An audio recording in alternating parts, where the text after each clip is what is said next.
Good morning students. मु love learning channel को तुम समस्त को स्वागत। आशा करुच्ची तुम मैंने समस्ते बहुत भलरे थी। तेज आम गत एपिसोड्रे आम तो पढ़ीला अष्टम श्रेणी विज्ञान बही जार ना बदली कौन जिज्ञासा। तेज तार प्रथम पाठर ना है विज्ञान जगतर अन्वेषण। प्रथम अध्यायर ना है विज्ञान जगतर अन्वेषण। तार अनुसंधान और चिंतन आम किपरि करबा से विषय रे ये प्रथम अध्याय अच्छी। तो गत क्लास रे तो आम पढ़ीला किपरि अनुसंधान एवं चिंतन माध्यम रे आमर विज्ञान विषय रे आमको आग्रह आसीबो एवं आमर जो चित्र दिखाई तुम प्रथम पेज रे हाँ कौन ना मूल जपरी गोटे गछ को तार जाबुड़ी कर धरी रखी थाए स्ट्रंग करी थाए ठीक सेहीपरि आमर मूलदुआ जेमती स्ट्रंग हेबो। मूलदुआ जेपरि आमर कौन हेबो शक्त हेबो। फल आम नुआ नुआ कथा आम जानिबा एवं आमर आग्रह एवं जिज्ञासा एवं अनुसंधानर अनुसंधिष्णु हेबा फल आम गुड़ी जेपरि आकाश रे उड़ी थाए आम मध्य आमर जिज्ञासा मध्य सेहीपरि आकाश रे उड़िबो। बुझी पारछ ना नहीं? तो आम ए विषय किछि आम धारणा पाइथिला। तेबे आगो को कौन अच्छे ना ए वर्ष रे मध्य आमर तुम जो पुराना पाठरे जो पढ़ी से जेपरि अनुसंधानकारी सबू दुस्साहसिक कार्यर सबू थिला एथिरे मध्य ठीक सेहीपरि अछि। तेबे ए वर्ष मध्य आमर अनुसंधानकारी दुस्साहसिक कार्य सूक्ष्म जीवाणु ठारू आरंभ करी ग्रह मानकर स्थिति पर्यंत नहीं जिवो जहाको आमे एड़ाई पारिबा नाही। तो आम शरीर रे आमर परिवेश रो अति छोट छोट जीवाणु अछंती जहाको आमे खाली आखिरे देखि पारु नाहु एवं से जीवाणु मानकर आमे तार मध्य विषय आमे किछि पढ़िबा एई आमर अष्टम श्रेणी रे। एवं ग्रह मानकर स्थिति जोटा कि अति विशाल से विषय मध्य आमे एई पुस्तक रे आमे पढ़िबा। तो अति छोट कणिका ठारू अति बृहत पर्यंत आमे सबू किछि आमे जानिबा आमर कहा माध्यम रे ना एई बही रे मध्य से विषय रे अछि। आउ आमर आग्रह एवं अनुसंधिष्णु फल आमे सबू जानिबा। जलर एक क्षुद्र कणिका परीक्षारू आमे आरंभ करिबा आम सहित शरीर आम सहित गभीर भाव में जड़ित किंतु अदृश्य सूक्ष्म जीव मानकर एक लुकायित दुनिया को उन्मोचन करिबा हैला।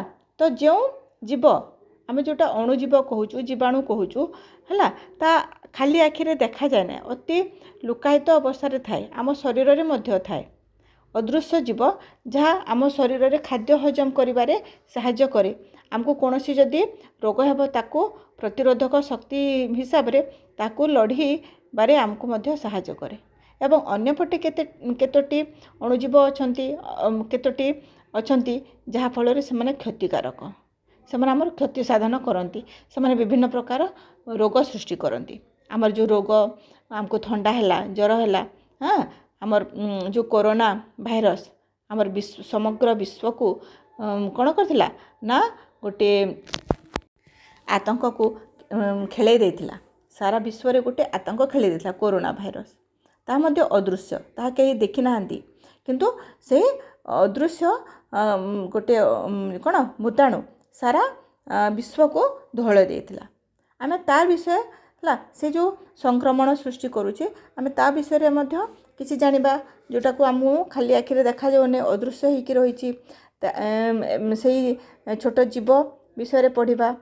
किंतु आमर जो देह असुस्थ रोचे कहीं असुस्थ रही तेबे से कौन कले आमर देह सुस्थ रहिबो कौन आमर खाद्यपेय कौन रहिबा उचित किपरि आमे व्यायाम करिबा उचित किपरि आमे टीका नेबा उचित से विषय रे मध्य आमे एई पुस्तक रे आमे पढ़िबा। पुष्टिकर खाद्य तुम आगु जान पुष्टिकर खाद्य नहीं आमे कि खाद्य खाइले आम शरीर को शक्ति हुए कोटा को खाद्य खाइले आमको शक्ति हुए को खाद्य खाइले आमर शरीर रे वृद्धि हुए हैला को खाद्य खाइले आमर शरीर रे प्रतिरोधक शक्ति वृद्धि पाई था फल आमको रोग हुए नहीं। आम किपरि व्यायाम करबा आमे गोटे छोट छुआटे जन्म हेले तुम माने समस्ते जानिछ टीका दिया दे पोलियो टीका नहीं पोलियो टीका दि जाए तेबे यही सब जिनस हमको सुस्थ रखी थाए तेबे एवं संरक्षण ରୁ ରକ୍ଷା କରିବାରେ ମଧ୍ୟ ସାହାଯ୍ୟ କରିଥାଏ। ତ ସେହି ସବୁ ବିଷୟରେ ଆମେ ଏଇ ପୁସ୍ତକରେ ଆମେ ପଢ଼ିବା। କେବଳ ଟିକେ ଟିକେ ତୁମର ଦିଆହେଇଛି ଏଥିରେ ପ୍ରଥମ ଅଧ୍ୟାୟରେ। ହଁ, ଆମେ କ'ଣ କ'ଣ ପଢ଼ିବା, କ'ଣ ବିଷୟରେ ଜାଣିବା, ସେ ବିଷୟରେ ଟିକେ ଟିକେ ଦିଆହେଇଛି ହେଲା। ଆଉ ତାପରେ ପୁଣି ଥୋରଲି ସବୁ ଏ ପୁସ୍ତକରେ ଅଛି, ଆମେ ସବୁ ଜାଣିବା। ତେବେ ଆଜିର ଦୁନିଆରେ ବିଜ୍ଞାନ ଆମର ଜୀବନକୁ ଉନ୍ନତ କରିବାରେ ଏକ ପ୍ରମୁଖ ଭୂମିକା ଗ୍ରହଣ କରିଛି। ନିଶ୍ଚିତ ଭାବରେ ଆମେ ଯେଉଁ ବର୍ତ୍ତମାନ ଯେଉଁ ଜୀବନଟା ବଞ୍ଚୁଛୁ, ବିଜ୍ଞାନ ସେଥିପାଇଁ ଦାୟୀ। ଆମେ ଗୋଟେ ସେକେଣ୍ଡରେ ଆମେ ଗୋଟେ ଆମର ସାଙ୍ଗଟେ ଦୂରରେ ଥିଲେ ମଧ୍ୟ ଆମେ କଥା ହେଇପାରୁଛୁ, ଆମେ ଦୂରକୁ ଯାଇପାରୁଛୁ, ଟ୍ରେନ୍ ମାଧ୍ୟମରେ, ଉଡ଼ାଜାହାଜ ମାଧ୍ୟମରେ ଆମେ ଯାଇପାରୁଛୁ ନାଇଁ। ଆମେ ବିଶ୍ୱ ବିଷୟରେ ଆମେ ଜାଣିପାରୁଛୁ, ଆମେ ନୂତନ ନୂତନ ଉଦ୍ଭାବନ କରିପାରୁଛୁ। ଆମର ଯେକୌଣସି ସମସ୍ୟା ହେଉଛି ତାହା ଆମେ ବିଜ୍ଞାନ ମାଧ୍ୟମରେ ହିଁ ତା'ର ସମାଧାନ ଆମେ ଖୋଜି ପାଉଛୁ। ଯାହା ବି ଆମ ଚତୁଃପାର୍ଶ୍ୱରେ ଯାହା ବି ଆମେ ଦେଖୁଛୁ ସବୁ ହେଉଛି ବିଜ୍ଞାନ। ତେଣୁ ଆମର ଯେଉଁ ଜୀବନ, ଆମ ଶୈଳୀରେ ଯେଉଁ ବଞ୍ଚୁଛୁ, ସେଥିପାଇଁ କ'ଣ ନା ବିଜ୍ଞାନର ହିଁ ଭୂମିକା ରହିଛି। ଯେପରି ଉଦାହରଣ ସ୍ୱରୂପ କ'ଣ, ଆମେ ଆମର ଜୀବନକୁ ସରଳ କରିବା ପାଇଁ ଅନେକ ଉପାୟରେ ବିଦ୍ୟୁତ୍ ବ୍ୟବହାର କରୁ। ଆମର ଚାରିଆଡ଼େ ଦେଖ ବିଦ୍ୟୁତ୍, ଆମର ପଙ୍ଖା ଚାଲୁଛି ନୁହଁ, ଆମର କ'ଣ ଚାଲୁଛି, ପଙ୍ଖା ଚାଲୁଛି, ଟିଭି ଚାଲୁଛି, କମ୍ପ୍ୟୁଟର ଚାଲୁଛି ନୁହଁ କି। ହଁ, ବୈଦ୍ୟୁତିକ ତାପନ ଆମକୁ ଉଷ୍ମ ରଖିବାରେ ସାହାଯ୍ୟ କରୁଛି। ଯେଉଁ ଜାଗାରେ ଥଣ୍ଡା ହେଉଛି ଆମେ କ'ଣ ସେ ରୁମ୍ ହିଟର୍ ଆମେ ବ୍ୟବହାର କରୁଛୁ, ଯେଉଁ ଜାଗାରେ ଗରମ ହେଉଛି ଆମେ କ'ଣ AC ବ୍ୟବହାର କରୁଛୁ। ବୁଝିପାରୁଛ ନା ନାହିଁ। ତ ବିଦ୍ୟୁତ୍ ଫଳରେ ହିଁ ଏହା ପାଉଛୁ। ବଡ଼ ବଡ଼ କଳକାରଖାନା ଚାଲୁଛି ନାଇଁ, ଆମର ଯେଉଁ ଘରେ ବିଭିନ୍ନ ପ୍ରକାର ଉପକରଣ ରହିଛି, ସବୁ ଉପକରଣ ହିଁ ଆମେ କାହା ଦ୍ୱାରା, ଆମେ ବିଦ୍ୟୁତ୍ ଦ୍ୱାରା ହିଁ ଆମେ ସେସବୁ ସୁବିଧା ସୁଯୋଗ ଆମେ ପାଉଛୁ ନାଇଁ। ତା'ର ଚୁମ୍ବକୀୟ ପ୍ରଭାବ ଓ ମଟର ଓ ଯନ୍ତ୍ରପାତି ଗୁଡ଼ିକୁ କାର୍ଯ୍ୟ କରିବାରେ ସାହାଯ୍ୟ କରୁଛି। ତେବେ ଏହି ଘଟଣା ଗୁଡ଼ିକ ମୌଳିକ ଭାବରେ ବଳ ଉପରେ ନିର୍ଭର କରେ। ବଳ ବା ଯାହାକୁ ଆମେ ଫୋର୍ସ କହିପାରିବା ନୁହଁ କି। ତେଣୁ ବିଦ୍ୟୁତ୍ ଶକ୍ତିର କାର୍ଯ୍ୟକାରିତାକୁ ଅନୁଧ୍ୟାନ କରିବା ପରେ ଆମେ ଏହି ବଳ ସମୂହକୁ ନିଜେ ଅଧ୍ୟୟନ କରିବାକୁ ଅଗ୍ରସର ହେବା।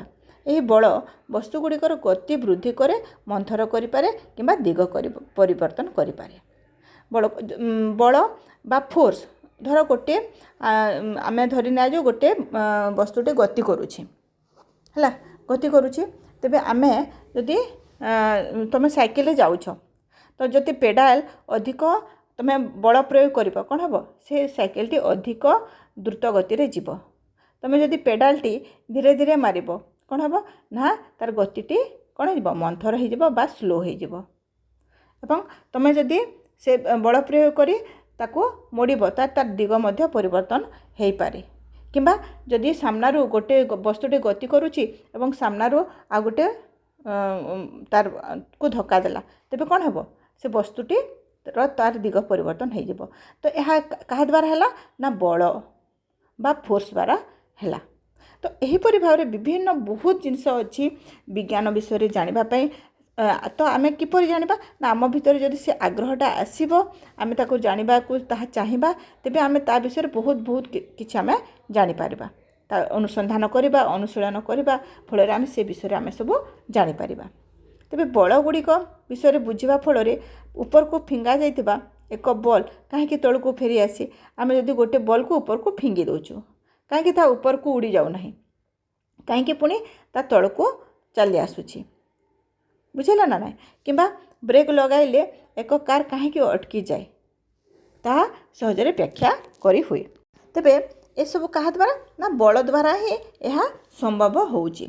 ତେବେ ଆମେ କ'ଣ ଜାଣିଲା ନା ଆମର ଜୀବାଣୁ, ଅଣୁଜୀବ ହେଲା, ଗ୍ରହ ଉପଗ୍ରହ, ବିଦ୍ୟୁତର ବିଭିନ୍ନ ଉପକରଣ ହେଲା, ଚାପ, ଏଇସବୁ ହେଉଛି ଗୋଟେ ଗୋଟେ ବିଜ୍ଞାନର ଅଂଶ ହେଲା। ଏହାର ଆହୁରି ବହୁତ ବିସ୍ତୃତ ଭାବରେ ଆମେ ପରବର୍ତ୍ତୀ ପର୍ଯ୍ୟାୟରେ ଏବଂ ପରବର୍ତ୍ତୀ କ୍ଲାସ୍ମାନଙ୍କରେ ଆମେ ପଢ଼ିବା। ତେବେ ଆମକୁ ଚାପ ସମ୍ବନ୍ଧୀୟ ଧାରଣାକୁ ବୁଝାଇ ଦିଏ ଯେ ଏକ ବସ୍ତୁର ପୃଷ୍ଠ ଉପରେ ବଳ କିପରି ବିସ୍ତାରିତ ହୋଇ ପ୍ରଯୁକ୍ତ ହୁଏ। ବଳ ଏବଂ ଚାପ ସମ୍ବନ୍ଧରେ ଧାରଣା ମଧ୍ୟ ବାୟୁ କିପରି ଗତି କରେ ତାହା ବୁଝାଇବାରେ ସାହାଯ୍ୟ କରେ। ଚାପରେ ଅଳ୍ପ ପାର୍ଥକ୍ୟ ମଧ୍ୟ କିପରି ମୃଦୁ ପବନ କିମ୍ବା ଏକ ବୃହତ୍ ପାର୍ଥକ୍ୟ ପରି ଘୂର୍ଣ୍ଣିବାତ୍ୟା ସୃଷ୍ଟି କରିପାରେ ତାହା ଆମେ ଜାଣିପାରୁ। तेबे घूर्णी बात्या तुम मैंने जानिछ जो लघुचाप हुए कि घूर्णी बात्या हुए नुहे कौन हुए ना ता कौन वायुर चाप जदि गोटे जगार वायु उष्म हो गोटे जगार वायु शीतल हो तेबे कौन हे ना जो जगार वायु उष्म गरम थी से वायुटा कौन हो ना हालुका होकर ऊपर को उठी जाए एवं शीतल वायु तार स्थान पूरण करने से स्थान को माड़ी आसे तो यह कौन है यह वायुर चाप फल कौन हो जाए लघुचाप एवं गुरुचाप सृष्टि हो जाए फल ये घूर्णिझड़ कौन करें ना प्राकृतिक केतोटी प्राकृतिक घटना घटी थाए एवं तार प्रभाव कृषि एवं आमर सुरक्षा भली दैनंदिन जीवन में पकाई थाए किपरि भाव में घूर्णिझड़ हेले कौन होता है तुम जानिछ ना जो बात्या हुए कौन हुए सबू गछ है जोटा छोट छोट घर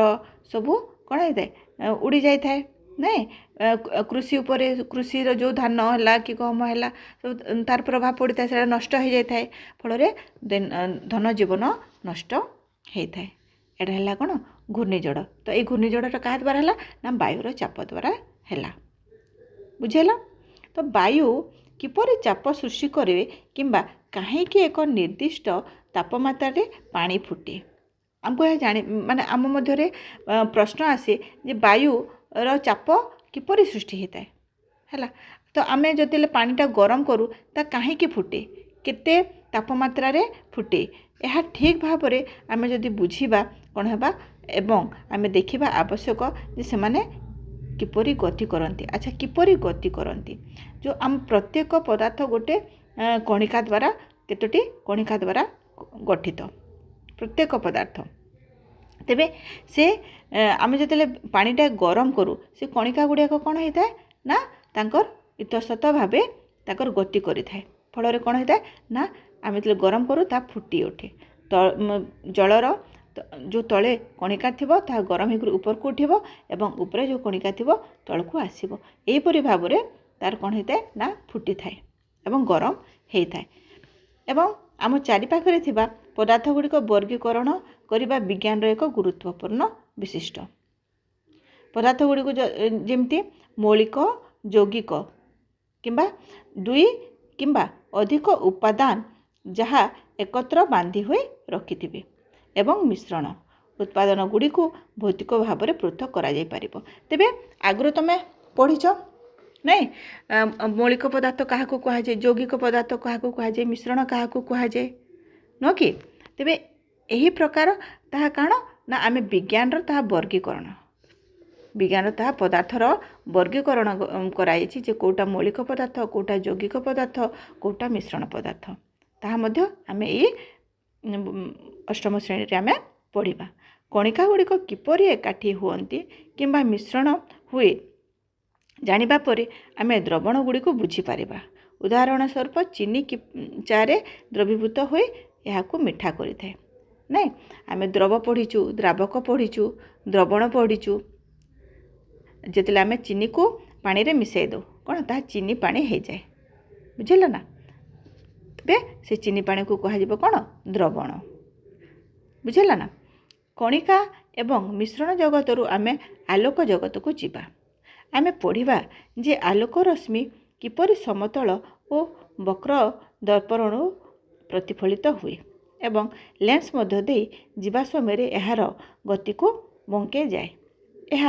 आम चारिपाखरे थिबा अनेक वस्तुर कार्य को बुझिबारे सहाय्य करे एक चकचकिया धातु चामच रे एक प्रतिछवि देखिबा बेले कौन घटे किंबा चश्मा द्वारा अनेक किपरि सृष्टि स्पष्ट भाव में देखिपारती ताहा जानिबारे आलोकर एही दिग परिवर्तन प्रक्रिया सहाय्य करे केवल एक चिक्कण दर्पण आलोक को प्रतिफलित करे नाही तेबे आलोक आम तो जानिला कणिका मिश्रण द्रव द्रावक ए विषय आम किसी जानिला हैला ता एवं अधिक आमे परवर्ती क्लास रे आमे पढ़िबा तेबे जो आम ए सब जानला पर तार पर कोन होछि ना आलोक आलोक रश्मि जिते समतल उपरे पड़े कौन तार प्रतिफलित होकर कौन होता है ना तार तार प्रतिबिंब सृष्टि होता है आलोक पड़ा फल कौन होता है तार प्रतिबिंब सृष्टि होता है तेबे एहीपरि भाव में तार मसृण